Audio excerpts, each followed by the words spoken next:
day, friends of the Enterprise Development Property Fund. This is Nigel coming to you from the offices of Empire Wealth. I'm sitting here with my friend Anton. And again today we'd like to talk to you about the third way of using other people's money in order to build a property portfolio. So today we're talking about personal credit, one of my least favorite ways of using other people's money. However, it is a method potentially for short-term investment opportunities, and if you're desperate and you don't have any other method. So Anton, talk to us about personal credit. Absolutely. So in the previous videos we discussed about the lower hanging fruit being home loan finance or property finance from the banks.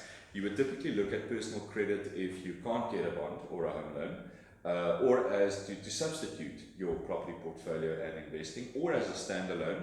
It could be your own personal credit, or it could be someone else's personal credit, right? Yeah.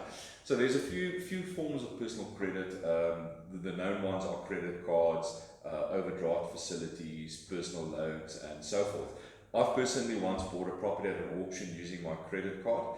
And of course, credit is really expensive because it's short-term unsecured debt.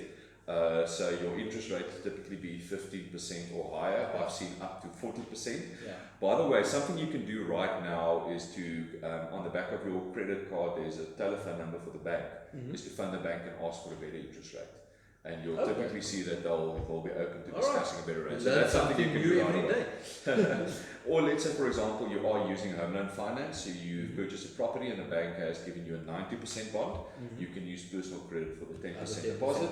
Or you could ask your dad to apply for an overdraft on his account and then borrow you the money for the deposit as well. So there's various ways in which you can use personal credit. But typically this type of credit you'd only use really for a very short period of time. Short period of time because it's so expensive. And as long as your return on what you're using it for is better than what you're paying, then it's definitely a good thing to use. And I think, guys, that's something that you need to know about credit overall, whether it be personal credit or a bank loan even.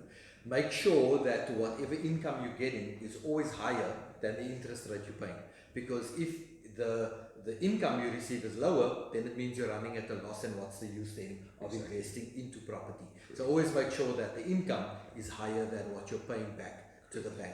And lastly, just have a plan B, which is an income plan on the property that you're investing. So if, for example, you can't turn the property quickly, you at least then can tap into an income source to repay that person. Perfect. Excellent. And again, to make sure that that income is higher than what you're paying back. Yeah. Okay, guys, thank you again for your time. We've spoken about personal credit today. That's method number 3 in which to raise money to purchase a property and to build a property portfolio. Thank you again for your time. This is Nigel signing off. Until next time.